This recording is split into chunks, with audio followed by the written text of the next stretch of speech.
जैसा कि हम सब जानते हैं, दिल्ली में इस समय प्रदूषण बढ़ रहा है। प्रदूषण के स्तर बढ़ रहे हैं, AQI भी बढ़ रहा है। दिल्ली में बहुत सख्ती से एंटी पोल्यूशन मेजर्स को डिप्लॉय किया जा रहा है। चाहे डस्ट कंट्रोल की ड्राइव्स, हमने 99 टीम्स बनाई हैं जो पूरी दिल्ली में अलग अलग जगह पे कंस्ट्रक्शन साइट्स पे जो सारे डस्ट कंट्रोल मेजर्स हैं उनको चेक कर रही हैं। दिल्ली में 350 से ज्यादा एंटी स्मोक गन्स को डिप्लॉय करने का प्रोसेस शुरू हो गया है। दिल्ली में आज के दिन में चाहे PWD हो, चाहे MCD हो, अपने सारे रिसोर्सेज लगाकर दिल्ली में प्रदूषण रोकने का काम चल रहा है।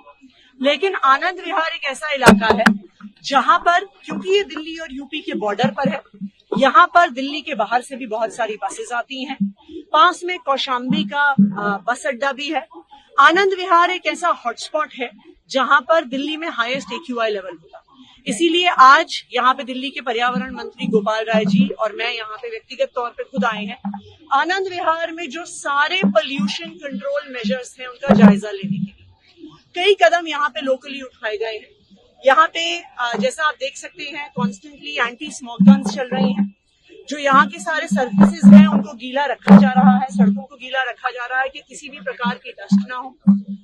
आनंद विहार के पास जो सड़कें, चाहे वो किसी एजेंसी की हो, चाहे वो MCD की हो, चाहे वो PWD की हो, चाहे NCRTC उन्हें कंट्रोल कर रहा है, चाहे GTIDC उनको देख रहा है, सारी सड़कों का रिपेयर करवाया गया है कि किसी भी प्रकार की सड़क टूटी हुई ना हो, क्योंकि अगर सड़क टूटी हुई होगी तो हर प्रकार का डस्ट होगा।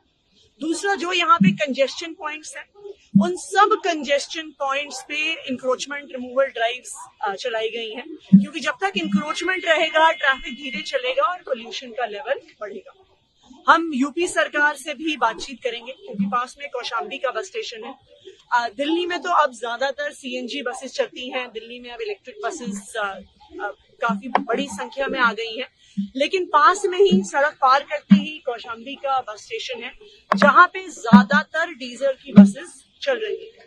तो अभी हम उत्तर प्रदेश की सरकार को भी रीच आउट करेंगे कि वहां पर भी अगर पोल्यूशन कंट्रोल मेजर स्ट्रांगली लगाए जाए तो उसका दिल्ली पे भी असर पड़ेगा। क्या क्या कारण मानते हैं आप? बॉर्डर है, खासतौर से आनंद विहार कंट्रीब्यूशन होगा यहाँ पे। ये वही एलिमेंट्स कौन कौन से हैं जो इतना ज्यादा सबसे पोल्यूशन इसी जगह पर? देखिए, एक सबसे बड़ा एलिमेंट यहाँ पर है कि आनंद विहार बस अड्डे में सिर्फ दिल्ली की नहीं, बाकी स्टेट से भी, खासकर से यूपी से भी बसेस आती हैं। तो एक पोल्यूशन यहाँ पे बहुत ज्यादा बसेस के आवागमन की वजह से होता है। दूसरा, यहाँ पे NCRTC की कंस्ट्रक्शन भी चल रही है। एक बड़ी कंस्ट्रक्शन साइट RRTS जो बन रहा है उसकी वजह से भी प्रदूषण होता है। तो क्योंकि यहाँ पर आनंद विहार बस अड्डा है, अब ऑब्वियसली आप बसेस की आवाजाही नहीं रोक सकते, इसलिए आनंद विहार की लोकेशन पर हम बहुत strict anti pollution measures deploy कर रहे हैं। चाहे स्मोक गन्स हो, चाहे कंस्ट्रक्शन साइट्स पे सारे डस्ट कंट्रोल मेजर्स को यूज करना। कहीं पर भी सड़क अगर टूट रही है तो सड़क को रिपेयर किया जा रहा है। कहीं पर भी इंक्रोचमेंट नहीं होने दिया जाएगा कि वहां पे ट्रैफिक बढ़ जाए। हम उम्मीद करते हैं कि दिल्ली वाले अगर हमारा साथ देंगे, और हम उम्मीद करते हैं कि अगर यूपी सरकार, केंद्र सरकार सब मिलकर साथ आएंगे तभी दिल्ली में इस प्रदूषण की समस्या का समाधान हो सकता है। छठ से पहले वाटर पॉल्यूशन को लेकर भी विवाद छिड़ा हुआ है, उसके लिए कदम उठाया जा रहा है।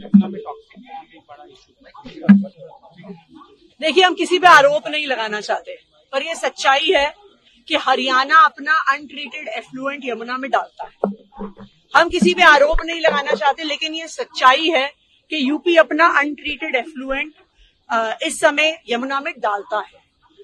वो जब छठ का सीजन आता है तो वो आगरा कनाल के गेट्स बंद कर देते हैं कि उनका सारा अनट्रीटेड वेस्ट यमुना जी में आए। लेकिन दिल्ली सरकार हमेशा सोल्यूशन ओरिएंटेड रही है। अरविंद केजरीवाल जी का हमेशा ये मोटो रहा है कि हमें समाधान ढूंढने हैं, और उसी समाधान के तहत हम फूड ग्रेड सिलिकॉन बेस्ड डीफोमर्स का इस्तेमाल करते हैं। तो आज से दिल्ली जल बोर्ड एक प्रॉपर ड्राइव वहां पे चला रहा है। उस ड्राइव के तहत जो सारी फोम है वहां पे डीफोमिंग शुरू करी जाएगी। तो इसलिए देखिए, वो चाहे काम खराब करने की कोशिश करें, वो चाहे दिल्ली वालों को परेशान करने की कोशिश करे, लेकिन आम आदमी पार्टी अरविंद केजरीवाल जी के नेतृत्व में दिल्ली सरकार हमेशा दिल्ली के लोगों के लिए कोई ना कोई समाधान जरूर निकालती है। मैम, क्या कभी यमुना साफ हो पाएगी? मैम, क्या कभी यमुना साफ हो पाएगी? क्या कभी यमुना साफ हो पाएगी? बिल्कुल होगी क्या यमुना कोई साफ। एक मिनट